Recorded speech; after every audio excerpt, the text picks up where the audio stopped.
Finally, a milestone. All of the scheduled maintenance has now been carried out on my Iveco Daily. The Iveco Daily that I'm turning into an RV or a campervan. Let me tell you about it in this episode 4. So, I've owned the Iveco Daily now for 4 months, and I've done all of the scheduled maintenance. That includes replacing the coolant.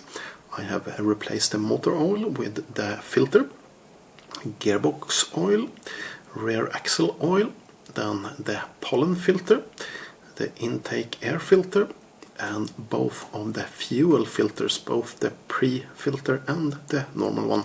I also replaced the rubber fittings on the support bearings of the prop shaft.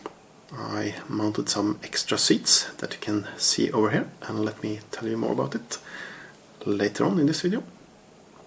I've fitted these auxiliary lights, and then I've done some rust removal. So, by luck, I'm allowed to have more than 2 passengers in this Iveco Daily. That's because of the Swedish rules. I am allowed to have more passengers in the storage compartment because it's being registered before a specific date.